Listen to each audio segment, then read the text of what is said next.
Hello, I'm Jake Boudrot, Civic Journalist at Community Television. This week, on The Record, the Square Roots Project expands into local communities.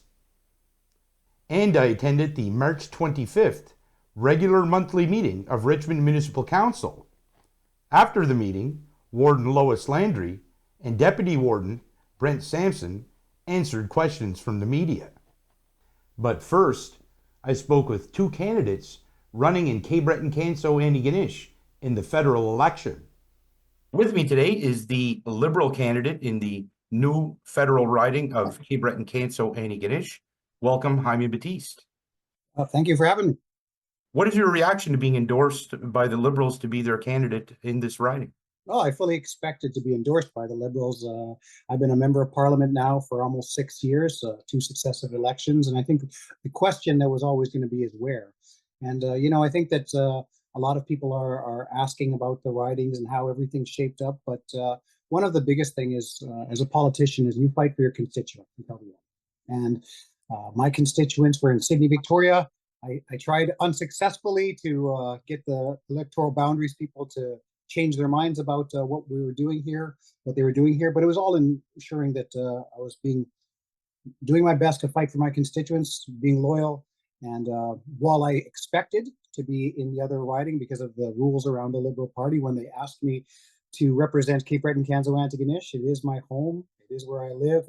Estefoni is the second largest community in that riding. While it's a large rural riding, it's very beautiful, and I look forward to representing it to my best of my abilities. You released some statements earlier saying that you wanted the Liberal nomination in Sydney Glace Bay, and I know Kellaway, the Member of Parliament, also wanted it, and now you ended up here, Cape Breton-Canso-Antigonish. I guess, is this not your first choice? And what were the changes you were trying to make for the Boundary Commission? Well, I think that I was fighting for my constituents and being loyal to my constituents, and they wanted me to continue to represent them.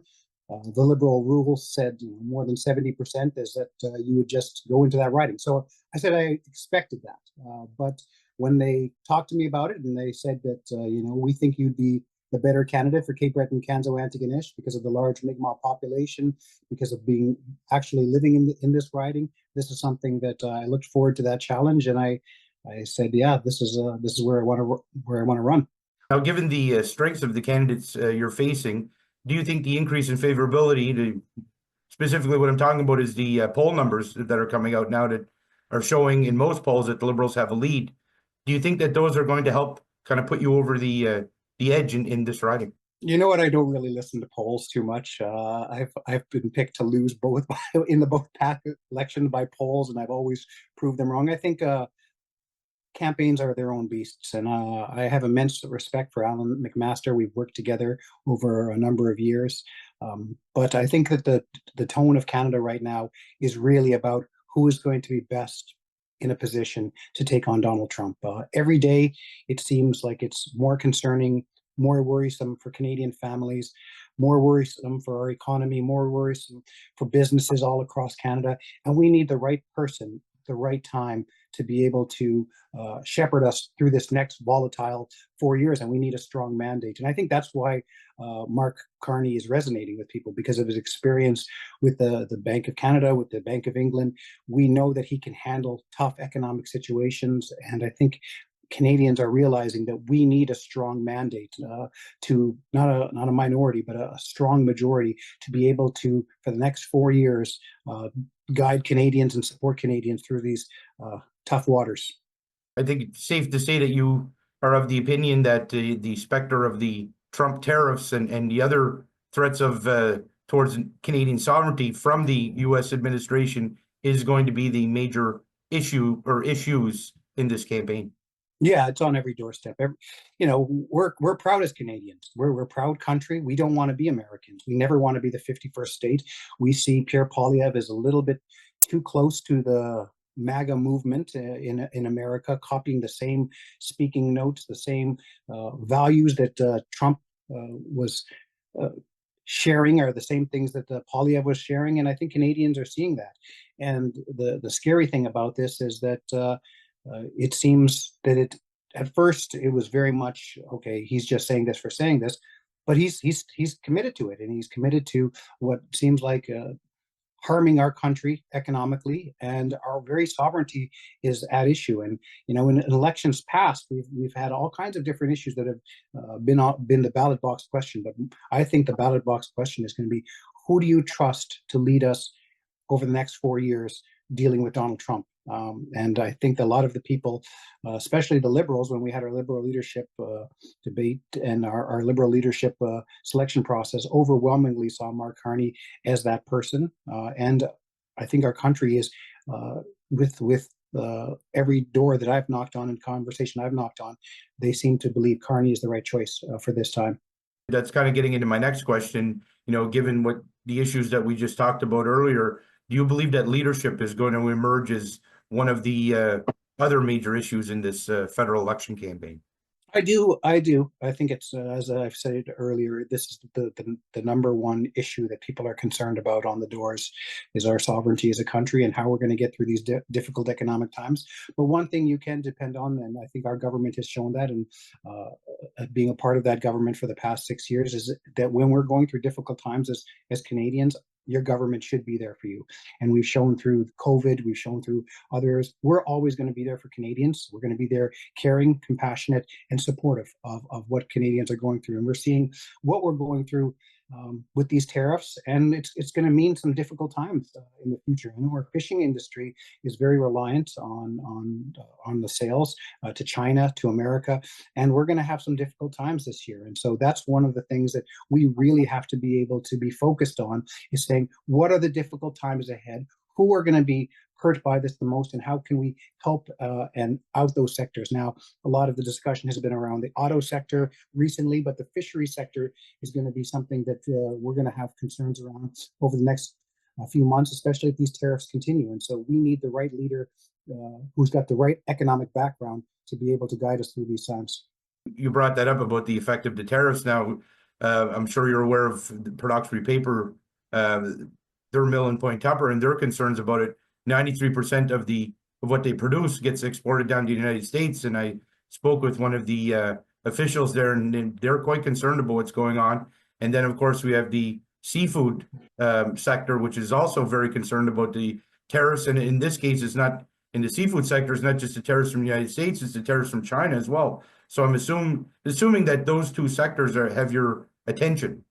Absolutely. And the thing about being a member of parliament is taking your region, your riding, and expressing to the leader what supports we need to give in the future, as well as flagging what are the potential harms to our industries that can come from this uncertainty. And I think that with someone like Mark Carney, who got global connections because of his banking years, he has the ability to push back on Donald Trump like no other leader in this race. And I think Canadians are seeing that. I think Canadians see him as a very serious, reasonable, someone who's got ideas and policies instead of slogans.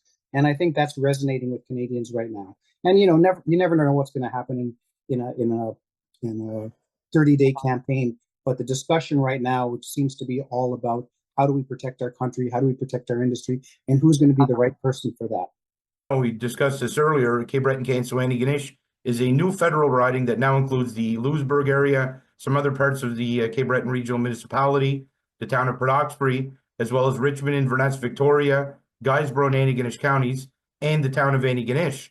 Now, that's a change from the Sydney-Victoria riding, as I'm sure you're well aware. Do you think the size of this riding will present challenges, not just for the candidates, but for whoever becomes the member of parliament? Just the geographic size of it, I guess.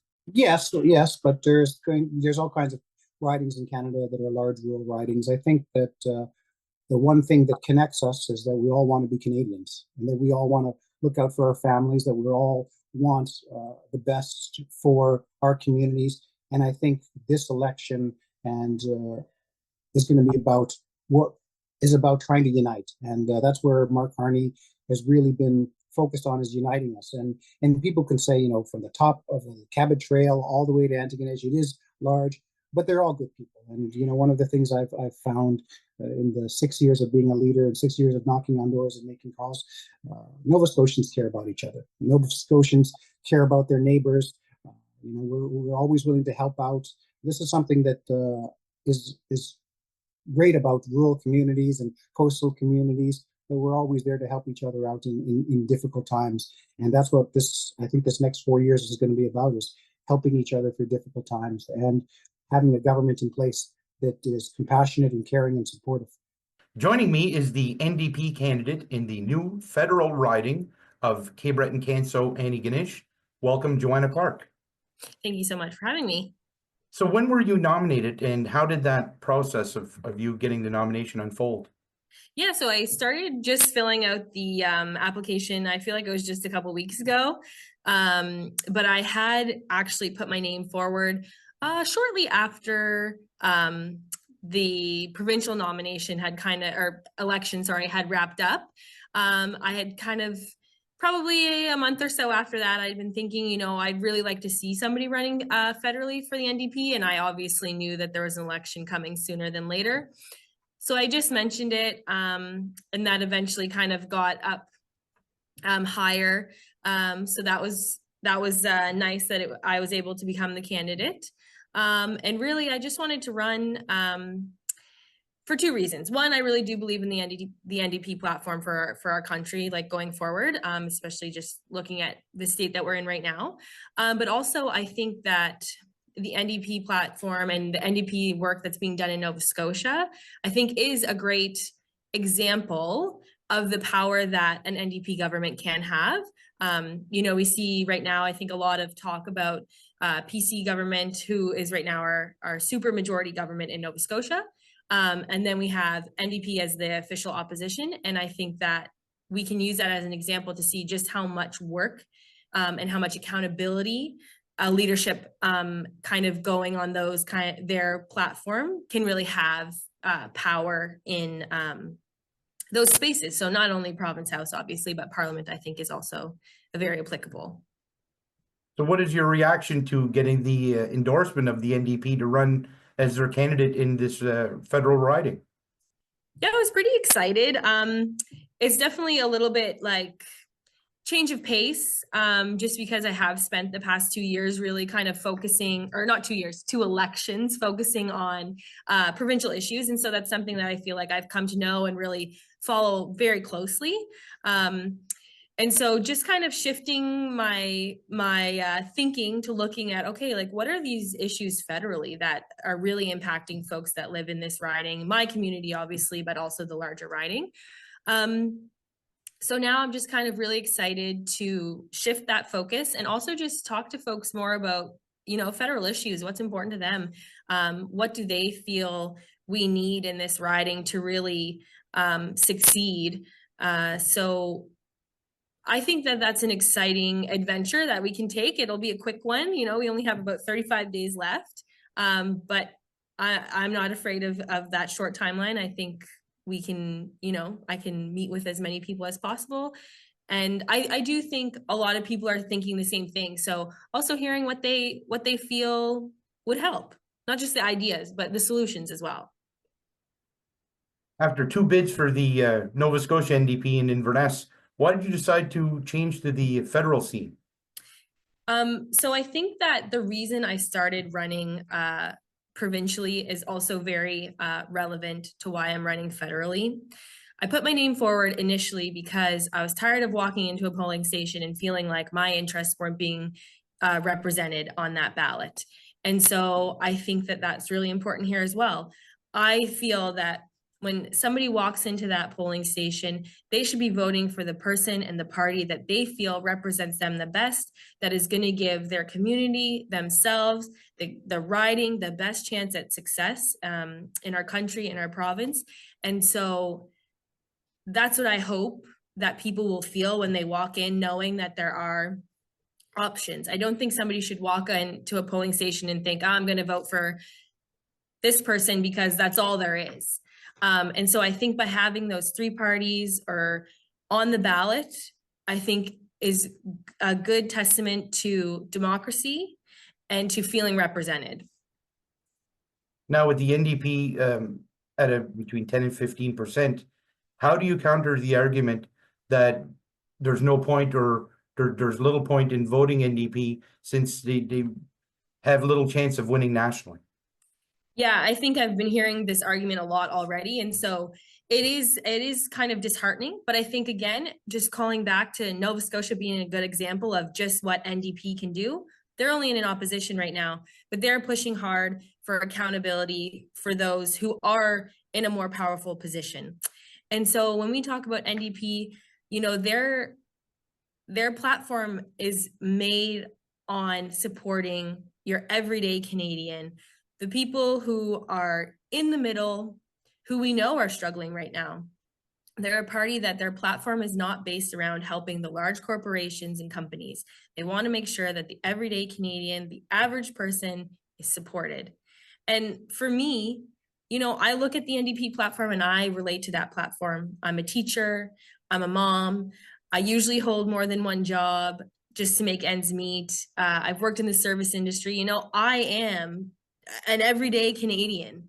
And I think that their platform is the one that is looking out for that everyday Canadian, and they will hold accountability to those who are not looking out for the everyday Canadian.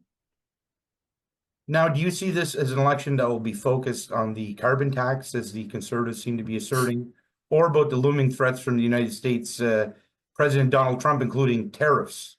Or do you see it as none of the above? Yeah, I definitely do think just time-wise, like where the election's being called and the month that it's happening, you know, tariffs are set to maybe come April 2nd, but we've seen, we're not really sure on how that's all going to go, but I think tariffs are top of mind. And I think, you know, we can think of businesses local that are in this riding that would be greatly impacted by that. You know, just speaking as a very local example, you know, we think about the Port Hawkesbury paper mill. We know that over 90% of their product is going to the States. And so if we ignored that as being, you know, something that is a looming threat, that would be irresponsible. And so I think when we talk about NDP here, we know that the NDP has their platform on helping workers. And so ensuring that those workers who would be affected by those tariffs are protected, are still able to make ends meet. That's something that the NDP would be looking out for if that were to be the case. Now, given these threats from the United States, do you think leadership will become a major factor in this federal election? I do think that leadership is important. My only thing now is obviously these tariffs are a big topic of conversation, but I think that a lot of the other things that are affecting Canadians are getting lost. And so for this election, yes, we need to focus on strong leadership against tariffs, but we also need to focus on the affordability crisis, the housing crisis, food insecurity, healthcare access, and the NDP do look out for that. And unfortunately, we're at a point where every Canadian, a lot more than we think, are just one stroke of bad luck away from a crisis. And so we need to make sure that we have strong systems in place to support that and to hopefully put an end to that. People should be able to feel, you know, secure in their homes, secure in their jobs, secure in their health. And without strong leadership also fighting for those things, Canada will never improve on that end either. Now, Breton-Canso-Antigonish is a new riding that now includes the Louisbourg area and the Breton Regional Municipality, the town of Port Hawkesbury, as well as Richmond, Inverness, Victoria, Guysborough, and Antigonish counties, and the town of Antigonish. Do you think the vast geographic size of this riding will present challenges for candidates and the next member of parliament? I think the main thing is, I think looking at those boundaries on the map is what's daunting. But I think that we can really draw a lot of similarities between all of the communities that are represented in this riding. Even when we think about more populated areas such as Antigonish and the more populated side of Cape Breton, they're still rural when we compare them to the more urban ridings in, say, Halifax area or something along those lines. And so I think that when you take a step back and you forget about those boundaries and you look at really the people who are in those ridings, I think that as long as the focus is put on their needs, their success, and really focusing on them, speaking to them, then the boundaries and the vast size, it doesn't matter so much as long as we're putting the people first. Joining me is project co-manager with Square Roots. Welcome, Sarah Wheeler. Thank you for having me. So the Square Roots program at St. Mary's University's Sobey School of Business is looking to expand. Working with local contacts, the university said Square Roots is currently bringing food to over 25 communities across Nova Scotia, the newest including Port Hawkesbury and D'Escousse. So how did you choose those communities? So with the Nova Scotia government, we did receive a grant with the intention of expanding into every county in Nova Scotia. So we wanted to make sure that every single community had access to this food. And I mean, as I'm sure you're aware, these communities are so often overlooked. But when looking to go into Cape Breton area, we had our marketing team, our expansion team put posts out on Facebook, on Instagram, looking for volunteers. And so we had people reach out from there, and that's how we found our volunteers for our Port Hawkesbury location, for our D'Escousse location. We also ran in Sydney and Badek, and that is how we found people that were willing to go either support the event or help out. So who were the contacts that you guys reached in these communities? Yeah, so Michelle is our Port Hawkesbury community manager. She's going to be running her first drop at this weekend, actually. And I believe that she was in contact with our community manager for Guysborough. So I think they're not super far away, but I know that Guysborough was super well received. They opened in December, and they've been able to grow the location. I mean, not to say a surprising amount. I mean, it goes to show how much these communities need this produce. But I mean, being from Halifax, we're used to so many more people where we were a little bit worried for sure. But yeah, so Michelle had been speaking with our community manager for Guysborough. And so she reached out to us about starting a location in Port Hawkesbury. So our giveaway in Port Hawkesbury was a bit of a pilot program for that. And from there, we were in contact with Jacqueline Gerroir, and she's the economic development officer for Ilmaram. And I think from there, she found some contacts. So Daphne and Lois are our current community managers for D'Escousse, and they're hoping to start running in April. I know from some of the local feedback, people were very impressed with the selection and the quality of the produce that you guys had there. And I assume that you heard much along the same lines of feedback as what we heard. Yeah, no, that's awesome to hear. Yeah, having worked with our team being the ones that were running those events, we were really, really impressed.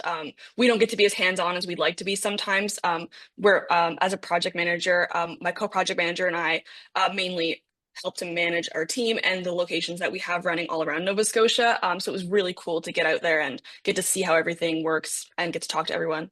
So the team intends to be in all Nova Scotia counties by May 2025 and has plans to expand across Canada by 2026, St. Mary's University noted.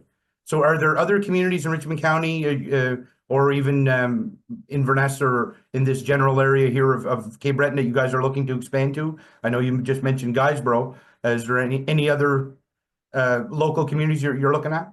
Yeah, absolutely. I mean, ultimately, we think that Nova Scotia food insecurity is such a huge problem right now, that there's any community can there's something to gain from having a Square Roots program and being able to provide that affordable produce to people. So anyone that is really interested in any location, we want to try and make it work. So we're currently looking at Port Hawkesbury, but obviously Inverness County is quite large. I've learned recently.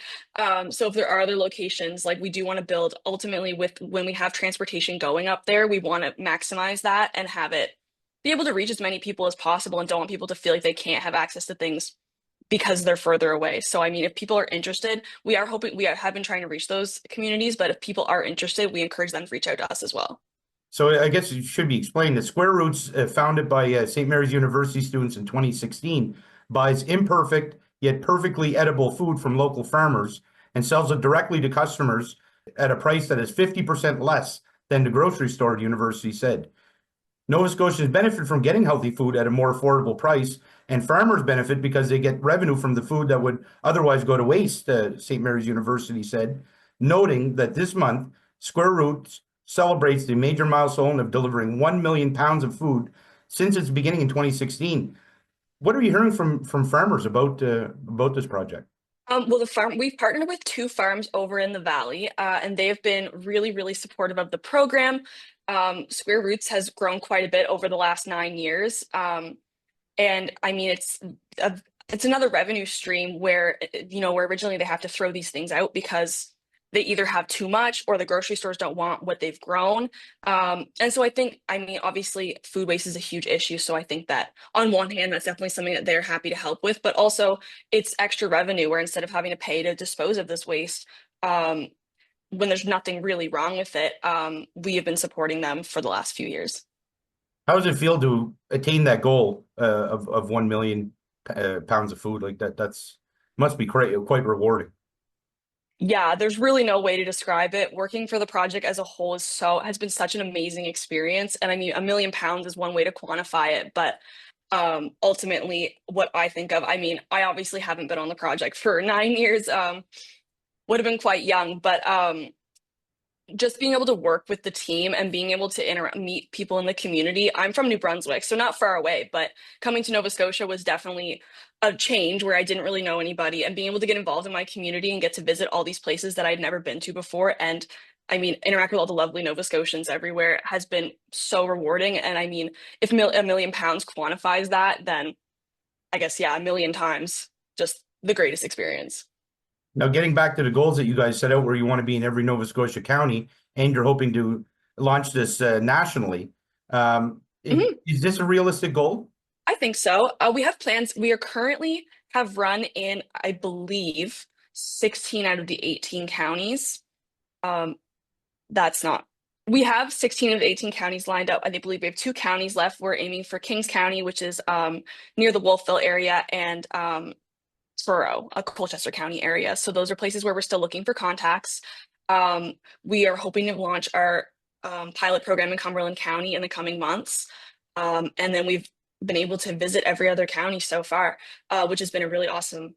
Oh, and shout out to St. FX University, who is running in Antigonish County this weekend. Actually, they're running their pilot program. So I think in terms of Nova Scotia, it is a very realistic goal, and we are lined up to attain it by May.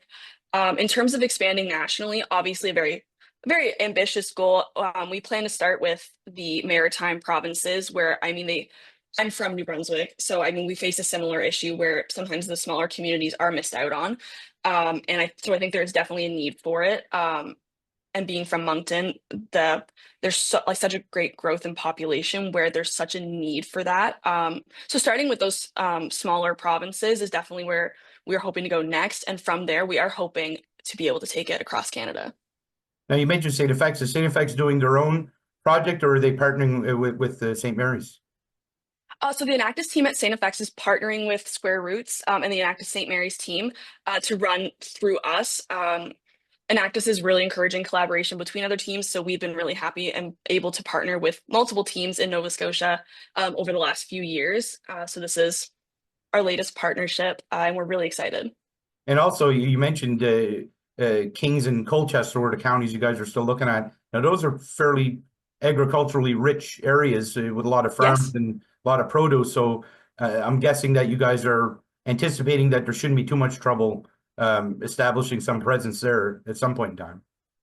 We hope so. Our farms are located in Kings County, actually, which was surprising to find out. We have a location running in Windsor, which is very, very close to Kings County, but obviously want to be able to address that need elsewhere. Sometimes someone who might be closer to Wolfville compared to where Windsor's just a little bit too far. So we are hoping to find some more contacts around there, and hope we shouldn't have too much trouble once that happens. Now, Square Roots was developed by students who participated in the Enactus program, which you just mentioned, which marries entrepreneurial-minded students with social action, St. Mary's noted. Noting that 30% of harvested produce is dumped into landfills due to cosmetic imperfections, despite being perfectly healthy, St. Mary's added that Square Roots rescues this produce that would otherwise be discarded, offering it at affordable prices to those with limited access to healthy food. Do you believe as economic conditions worsen or are slated to worsen due to tariffs or other factors, you believe that this program will become even more important than it already is? Yeah, I know, like everything is so expensive right now, like within just with everything going on. And so affordable food is something that is so important. And it's been important all along, but definitely where we're seeing things get really expensive right now. People need it. And I mean, even with things being more expensive, they've historically been more expensive. Everyone should have access to affordable food. And there's no reason that this food that is like, there's nothing wrong with it, to be going to waste and contributing to what is already a pretty significant environmental crisis as well. So I think given it all, the program is incredibly important and will only continue to get more important, I think. At a special meeting that was held before the regular monthly session of Richmond Municipal Council, Destination Cape Breton made a presentation. So we have recommendation, if any, from the special meeting of council, which took place before this meeting. So there was a really, it was a little bit lengthy, so it occurred as a special council meeting and not within a meeting. It took the full hour and we kind of had to cut each other off because it was lots of really good discussion. So we had Terry Smith from Destination Cape Breton speak to us tonight. The information that he presented to us is in the package, exactly as it was presented to us, from pages 159 to 191 in the package. So I don't know if there's any unfinished business from this conversation, if any. Thank you for the reminder on that, Shelley. Much appreciated. It's been a long evening. I would like to make a motion that we ask staff to investigate the method of payment we're using to receive marketing levy payments from businesses in Richmond County.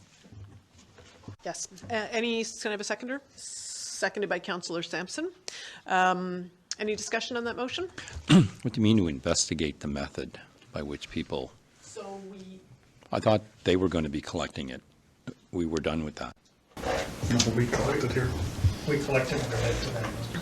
That is correct. That is correct. Yep. Didn't we make a motion that they were going to be looking after the marketing levy? They'll be the one chasing it. They're managing the process. Right. But it still has to be remitted through our office. Oh. Yeah. And so it currently has to be remitted by check, which is a little bit Flintstone-y. So we'll see if we can maybe look in some other ways. An e-transfer. Yeah. So thank you to Shauna Austin for making that suggestion. So did we vote on that? No. Did we vote on that? No, we just had a motion and a second. Okay. Any other discussion on that? No. Okay. Councillor Sampson. All those in favor of the motion on the floor signify by saying aye.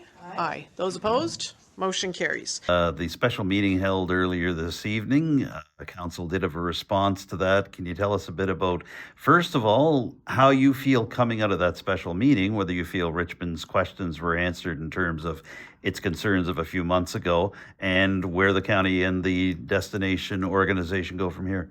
Yeah, so the concerns that we had flagged were addressed. So just to kind of put that in context, we had asked for some financials because a resident had asked, and so it was provided to the municipality, but under sort of a confidential kind of tag attached to it.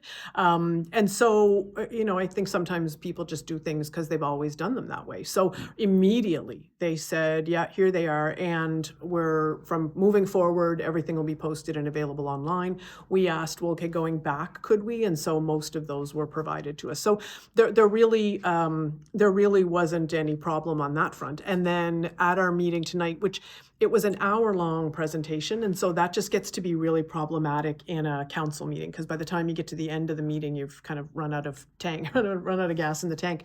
But there were some questions about, what are these dollars about? So you can have those conversations about a report that isn't confidential in an open meeting. So I think that was important. So what we heard at the meeting was some really interesting things about trends, about what has been working and where the challenges have been. So some really interesting things about which operators are doing well and which operators aren't.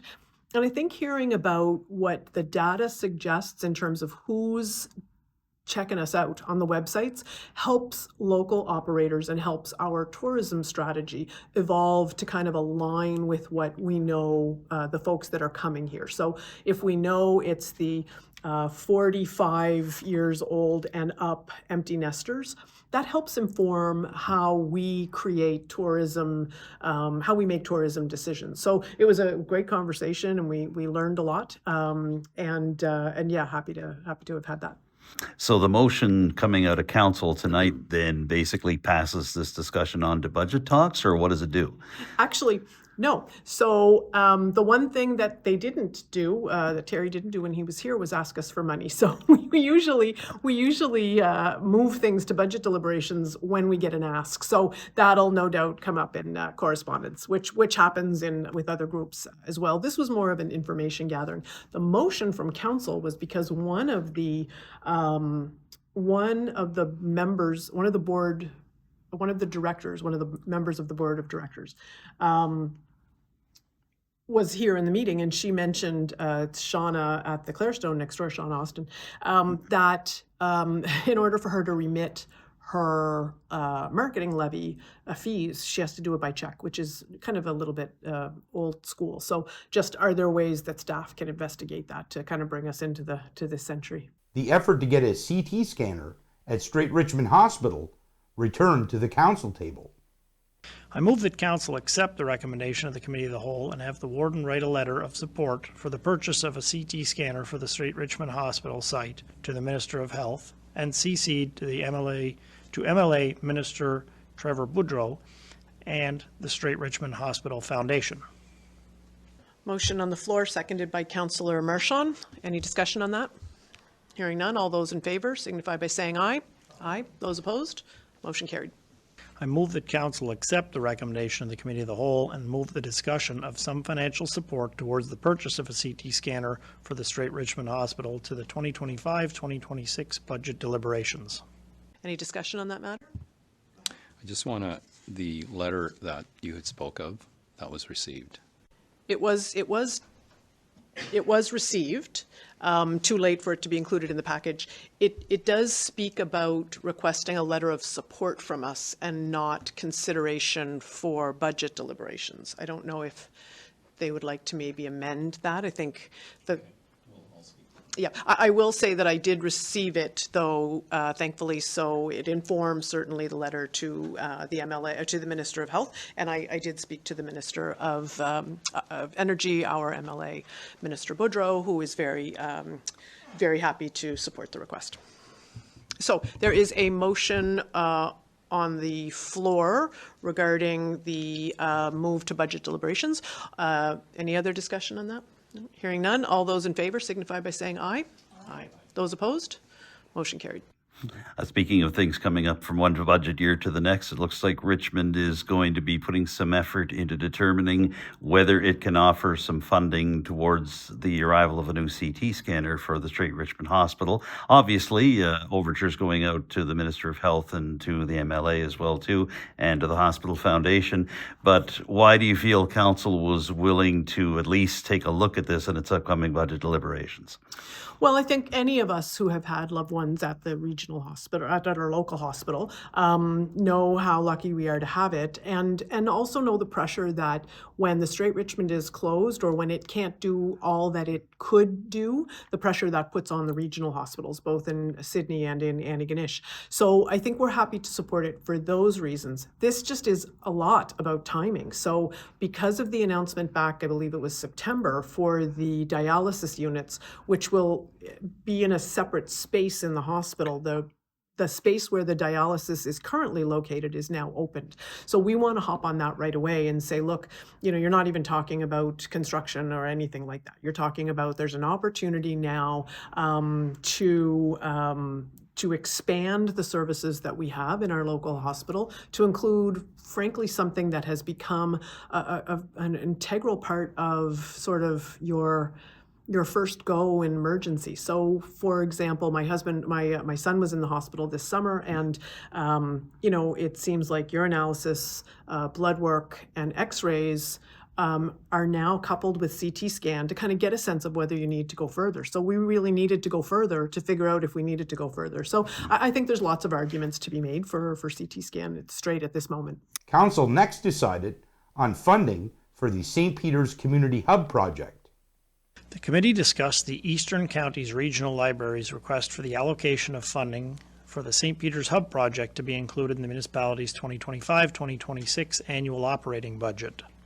I move that Council accept the recommendation of the Committee of the Whole and accept the request for the allocation of funding for the St. Peter's Hub project to be included in the municipality's 2025-2026 annual operating budget.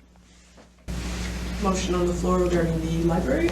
Oh, no, I was just going to say, so this is this, just to be correct, yeah, we've allocated this before and it was just because of a delay in the project, correct? Okay. All right. Perfect. Yeah, definitely. It's nice to see.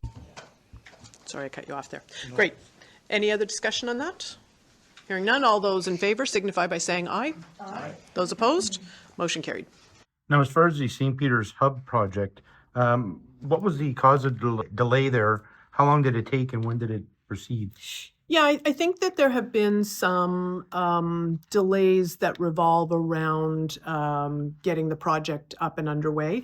And I don't know that it's how much of a delay it is, but it moves it from one budget year to the next. So that's where that motion is required. The effort to build more housing stock in the municipality was one of the main topics of the meeting. The committee discussed the conversations around housing. I move that Council accept the recommendation of the Committee of the Whole and have staff support consultations with developers on improving housing in an open call to ensure no one is excluded. Any discussion on that motion? Hearing none, all those in favor signify by saying aye. Aye. Those opposed? Motion carried. Back to Deputy Warden Sampson, who chairs the Planning Advisory Heritage Committee. Planning Advisory Heritage Committee Report, March 2025. The committee met on March 4th, 2025. The committee discussed planning new areas to have two-lane roadways with turning areas suitable for fire apparatus and provisions for water supply planning. I move that Council accept the recommendation of the Planning Advisory Heritage Committee and have staff investigate specific private road standards for the subdivision bylaw that takes into account serviced and unserviced areas, number of lots, and the process for making roads public, based on best practices across the province. Any discussion on that motion? Hearing none, all those in favor signify by saying aye. Aye. Those opposed? Motion carried. Are you able to speak at all to the requests that went through regarding the possibility of developing new roadways for emergency responders to be able to better handle turning around their vehicles in situations like this? Can you speak to this at all? Yes, some of that was it was recommendations that I believe originally came from the Fire Services Steering Committee, and it's just that they'd like these considerations to be taken into account when planning for new subdivisions to make sure requirements are there that roadways are wide enough so that emergency apparatuses can operate possibly in the case of a fire, and to look into possible water sources when planning these things, and a turning area as well. It's it came from that committee, and I think it's a good idea for us to look into. So staff is taking a look at this basically. Exactly, yes. The committee discussed the update from developers. I move that Council accept the recommendation of the Planning Advisory Heritage Committee and, based on initial conversations with developers in the county, reach out to the Nova Scotia Federation of Municipalities to ask for some reflection on the fact that the Canadian Mortgage and Housing Corporation, CMHC, is repeatedly seen as ineffectual among rural developers. Is there a seconder on that motion? Seconded by Councillor Mumbercat. Any discussion on that? Just want to clarify from the group, that would be a letter from Council to the NSFM directly. I know in the past we had written to our reps, but I think this was go directly to the NSFM. Yep, great. Any other comments? Hearing none, all those in favor signify by saying aye. Aye. Those opposed? Motion carried. How is it that Canada Mortgage Housing Corporation is seen as ineffective by rural developers? In what way do they see that? So I wasn't directly involved in those discussions, but the CAO and the Warden have met several developers throughout the county, and I believe are planning to continue to meet with more. And that was one of the recurring themes that came up, that people found some of the avenues they would travel down when it came to CMHC, they generally led to dead ends or never led to a positive outcome. So from what we were told, many people had offered the same frustration on that. And that was among developers, private developers. Yes, that's correct. Yeah. I move that council accept the recommendation of the Planning Advisory Heritage Committee and conduct an open process to engage with developers to determine ways the municipality can support housing development. Motion on the floor. Can we have a seconder? Seconded by Councillor Memberket. Any discussion? Hearing none. All those in favor signify by saying aye. Aye. All those opposed? Motion carried. What is the open process you're hoping to engage in with private developers? So what we know is that Richmond County has we have a housing crisis. I think it's fair to say we are short. We were short in 2022 when they did some investigations. We were short, 300 plus units. And looking ahead to 2027, they said we'd be short housing units, whether that's family dwellings or apartments. We'd be short over 500. But that was at a time when we didn't have the kind of growth we've had over the last couple of years and the projections in growth, given what we know about industries that are, looking around here. So we also know that we have, I would argue that Richmond County is punching above its weight in terms of housing. So we have several people, several developers who have built several units. One of our own councillors is somebody who has provided housing for dozens of people through development, next to his own home. We would like to hear from those people. What are the kinds of things that got you into this line of work? Where have the positives been? And where are some ways, what have been some of the obstacles? So we want to open that conversation up as widely as we can. So who have we not spoken to? How do we make sure we find out who got into this line of work and gave it up and why? And who hasn't gotten into this kind of, this space and why not? So those conversations we want to have as broadly as we can. So am I hearing you right that the interest is out there among developers, but just that the outreach hasn't been there from the municipality? I don't, it's funny because so far what we've heard, in these ongoing conversations is that they've actually spoken fairly highly about the municipality. So turnaround time on building permits is really quite impressive. Some challenges when there are turnovers in staff. So we had a building inspector who left, and that means somebody kind of had to reacquaint a new building inspector. So some of those hiccups, but lots of positive things about our public works staff.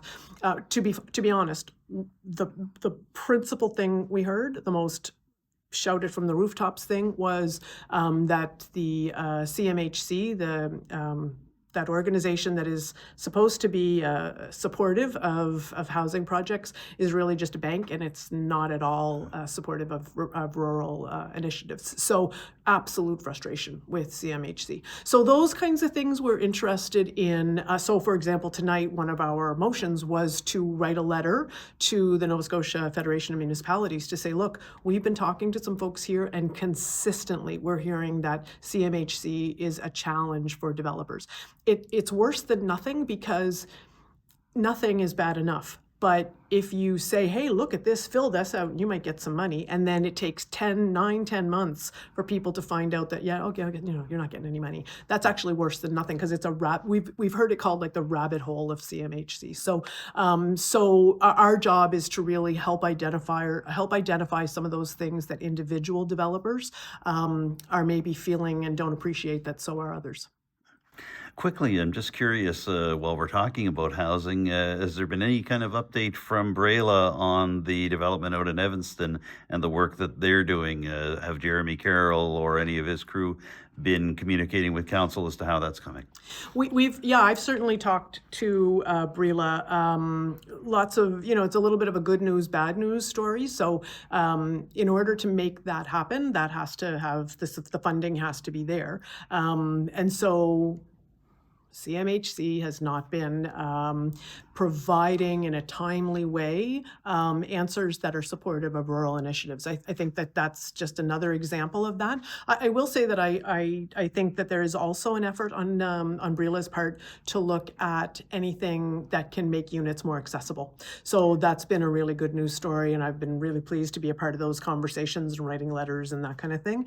I also think there's been some work. I wear other hats, and so I have a child with a disability, so I'm very involved with community groups that revolve around adults with disabilities. So Breela's been very open to working in that space and doing some really creative things. So another example of Richmond County companies really punching above their weight.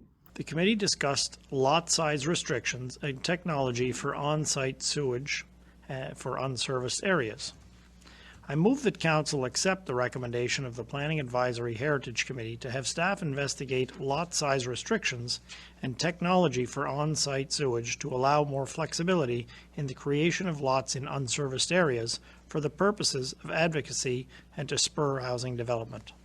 We're dealing now with the restrictions on technology for on-site sewage. Can I have a seconder? We had one. Councillor Marchand. Any discussion on the septic situation? No? Hearing none. All those in favor signify by saying aye. Aye. Those opposed, motion carried.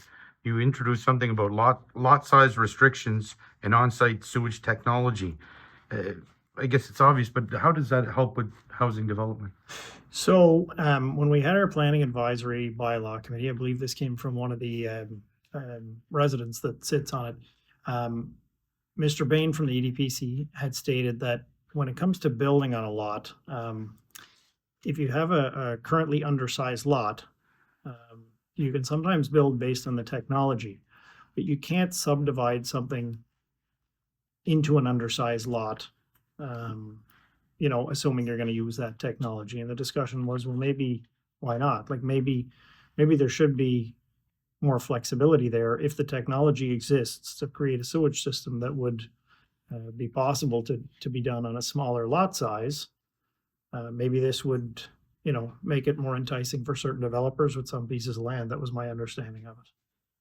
The next couple of items are for your information. So on page 154 of your package is a letter from Tanya Felix, who is the executive director of the chamber. So she's providing us with information there about the progress of the collaborative housing initiative. The letter from the Strait Area Chamber of Commerce about the Strait Area Housing Initiative, what was that letter about? So there was a decision made by the chamber to be kind of a host organization, for lack of a better way to say that, to sort of be the catalyst to see a not-for-profit emerge and come to life. So through some funding that channeled through the chamber, they were able to hire a consultant. And so we've been in contact with that consultant on a regular basis. It's Tom Gunn, who was former principal at the NSCC campus and at L'Arche for many years before that, and has held multiple positions. But so we've been in conversations with Tom about what steps they are taking from a governance point of view, so making sure joint stocks is in place, and a steering committee that would then lend itself to creating an actual board. We know that they're actively involved in bylaw development and all those kinds of things, because at the end of the day, in order to make housing initiatives take place, somebody's going to have to provide some dollars to that. And those dollar providing people, whether it's the federal government or the province, they're going to expect that they're giving it to an organization that has good governance behind it. So that's a big part of what Tom's work is. It's really important. So the chamber provides updates to us. When the concept of a not-for-profit administered by the chamber began, it was originally going to be settled right into Port Hawkesbury. Are you pleased to see that within the last 6 to 8 months it has opened up to Richmond County and let you folks be part of the conversation as well? Yeah, I think that it is an important way to look at it. So looking at housing from the town of Port Hawkesbury, which is absolutely in need as well. There's lots of need to go around. I'm really pleased pleased to see that Richmond is included, and also that because we're more rural than Port Hawkesbury, that this is from the outset going to be looking at sort of rural areas that have service locations and unserviced locations, the town of Port Hawkesbury. So, you know, we certainly are doing our part in terms of contributing to housing stock, and or I should say our developers are doing that. So is there a way to kind of marry up? And our strategic plan refresh really does speak about advocating for housing stock across the continuum. So we really are happy to have conversations with anybody and everybody about housing. The flood hazard mapping project was the next topic for discussion. So for folks following along, it's a page 93 of your package to page 198. It's it includes lengthy bit of information. And so there is a briefing note attached. So there's an opportunity here to gather information via consultants, with the financial implications being addressed on the second page of the briefing note. So this project will be fully funded under the Municipal Floodline Mapping Program through the Department of Environment and Climate Change. And ministerial approval of this pilot is attached. So staff is offering up 3 possible options for us to consider. One is to approve and authorize staff to enter into this agreement, or we can decline, or something else yet to be determined. So I would entertain a motion on one of those if we can start some discussion. I'd make the motion for approval and authorize staff to enter into this agreement. Okay, so we have a motion on the floor to approve and authorize staff to enter into the agreement as laid out in the briefing note. Can I have a seconder on that? Seconded by Councillor Mumbercat. Is there anyone who'd like to have some conversation on that? Councillor Mumbercat. Thanks, Warden. So I did notice in the briefing note it talks about 125,000, and then in the program funding thing with the minister's signature it talks about 125, but then later it talks about 100,000. So which? Somebody's putting in a buffer. Okay, somewhere. so it is 125,000. Yeah. Okay, I just wanted to clarify that. All right. Any other discussion? Councillor Marchand? There's no there's no contribution on our part, is there? Was this the one that had, you say our time? No, that is the next one. It is, but there'll be our time on and engagement, if I may, Madam Chair, on this to help identify other areas. They've already identified possibly looking at Lewisdale and Forshoe under this program as well. But the first one they'll be looking at is Point Tupper. Yeah, Lewisdale And I think there's a couple and/ors in there as the scope and budget allows. Any other discussion on that? Okay. All, hearing no additional discussion, all those in favor signify by saying aye. Aye. Those opposed? Motion carried. Now, the flood hazard mapping project, what does that entail? So a while back, council had made a motion for staff to investigate sort of coastal protection issues, and really have to commend staff, both the CAO and our emergency measures coordinator, for looking at funding that's available through the Department of Education, Environment and Climate Change. So they're looking at collecting data and getting good research in 2 separate projects. And those projects really look at the impact of climate change, particularly on rising flood zones. And so what we know about our emergency situations that are related to weather events is that really knowledge is power, and getting ahead of those situations sooner rather than later. So, you know, the day after Fiona, the day after Juan, those are not the times to start talking about, gosh, I wonder what we should shore up here. So these are really 2 projects that are well funded through various departments, municipal affairs and environment and climate change. So really pleased to see those 2 projects approved tonight with unanimous consent. Municipal staff also provided a briefing note on the climate risk assessment and prioritized adaptation project. So staff is requesting we consider the opportunity for the municipality to participate in the local leadership for climate resilience Coastal Communities Program. Quite a lot of information there to review. So looking for a motion that captures our thoughts. Councillor Member Kep.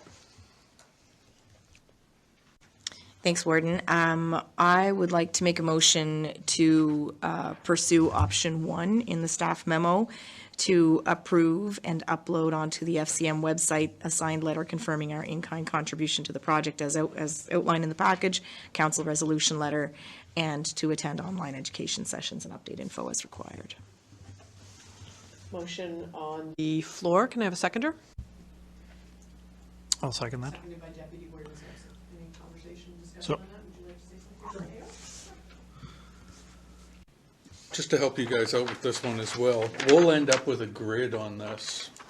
And so they're going to walk us through, they're going to do an assessment of where we are, and then they're going to start plotting as we move on this and fill roles in personnel, information, facilities, equipment, land and legal institutional frameworks. So as we develop this plan and look at our vulnerabilities, look at what we have in place, this graph will grow, and they've done this all over the world. The sample they gave us was from when they were over in Bangladesh on how they worked with the city of Dhaka,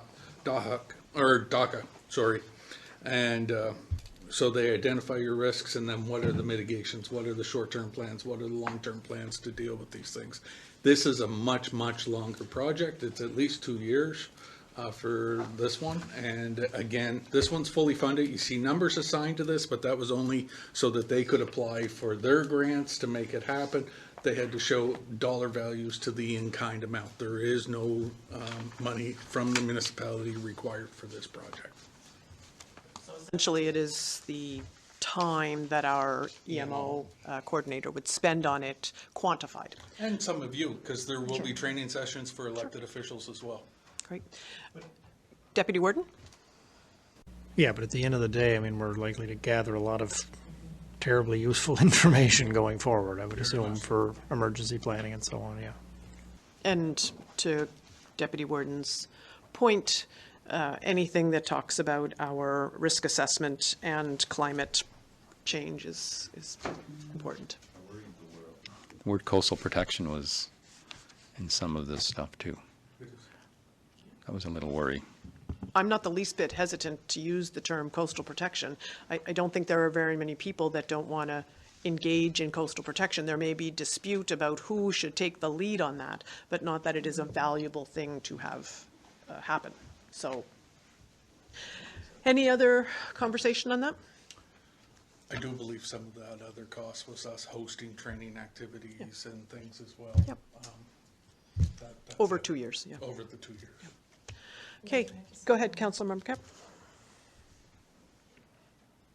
I just had one comment about the action item in terms of how it relates to this project. So, I do think a lot of the spirit of that action item is captured in this project because it talks about emergency preparedness, talks about critical infrastructure, and we were really worried at that time about, you know, our water and sewer infrastructure and its protection from climate change, that type of thing. So, so I just want to say kudos to staff because this is a big deal. I think this is a bigger deal than we all realize at this table right now, this particular project. So congratulations on on making that connection.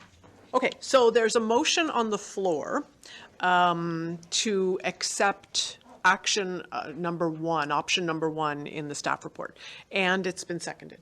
So we're going to vote on that, and then as per the kind of way we do business, when there's a proclamation, we read that for the record. So all those in favor of the motion on the floor signify by saying aye. Aye. Those opposed? Motion carries. And so there is a resolution attached which I will read for the record, and I believe I only have to read the therefore part. Yeah, so therefore. Yeah. So therefore, be it resolved that the municipality of the County of Richmond directs staff to apply for a funding opportunity from the Federation of Canadian Municipalities Local Leadership for Climate Adaptation Initiative for a climate risk assessment and prioritized adaptation plan for the municipality of the County of Richmond. Now, the local leadership program that you guys discussed under the, when you were talking about the climate risk assessment, does that seem like a worthwhile program? I know the CAO spoke pretty highly of it. Yeah, I think anytime that you have an opportunity to engage in training that talks about how you mitigate climate challenges and how you respond to them, I think that that's been really that's really important. We just around the council table and staff, I'm sure too, just did some training on how to respond to other emergencies. So I'm a big fan of the training that puts us all on the same page and teaches us about how we address those climate emergencies before they are emergencies. Finally, the River Bourgeois Community Services Society requested funding from the municipality for lights at the River Bourgeois Lighthouse. We have one item for action and a couple of information items. So the first item is a letter received from the chair of the River Bourgeois Community Services Society requesting the municipality provide funding in the yearly budget for power base lights at the River Bourgeois Lighthouse. So the letter centers around a request to provide funding in our year budget. You know, they talked about Nova Scotia Power replacing all 4 poles, ran new power cable, but then essentially the Coast Guard kind of ended that service.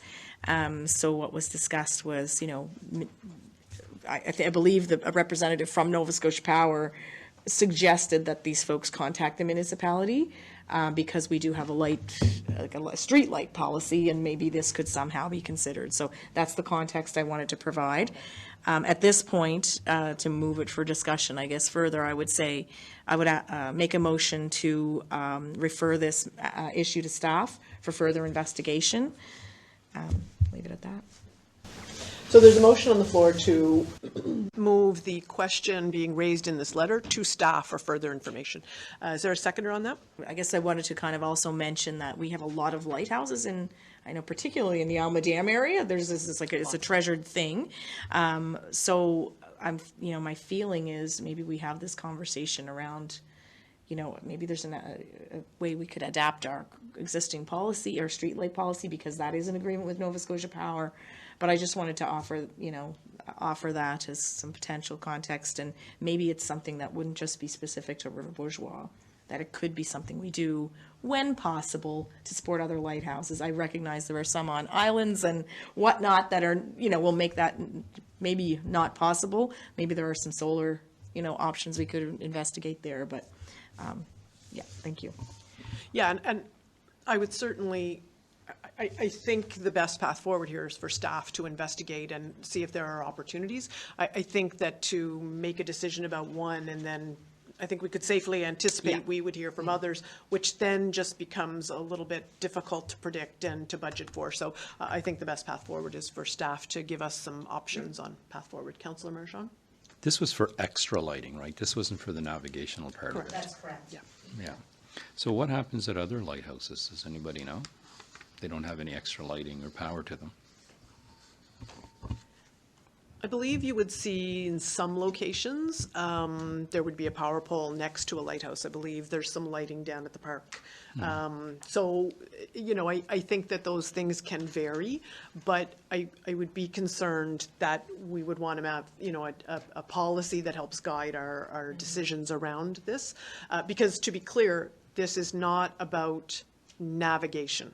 The navigation is not a question here. We're not, that's a different group of people that deal with this. And so it isn't just lighting, though. It does talk about electricity, which would allow it to clean and get those kinds of things, which, again, opens it up to a whole host of people who may apply. So I think I'm happy to support this motion because it asks staff to give us some feedback on that. Okay. So there's a motion on the floor to defer this to staff to get us some information. Hearing no other discussion, all those in favor signify by, no other discussion. All those in favor signify by saying aye. Aye. Those opposed, motion carried.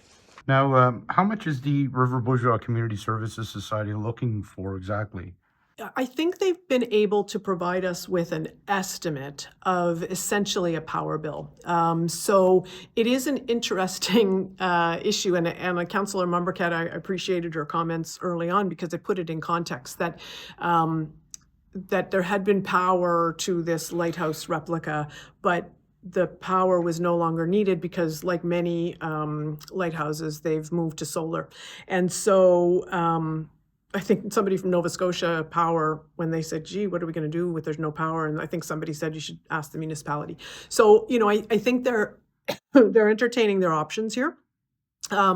What they'd be looking for, I think they got a rough quote from an electrician. So, it's not something that would be etched in stone, but I think I appreciate their efforts to kind of put it in context for us. But I believe it was something to the tune of $60 a month,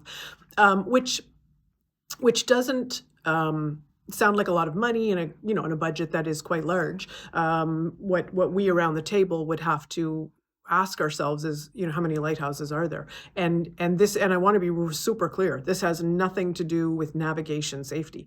That is the work of the federal government, and that lighthouse is doing what it needs to do. So there are, my grandfather was a lighthouse keeper. So, that space is very important to us, that space where the light still is.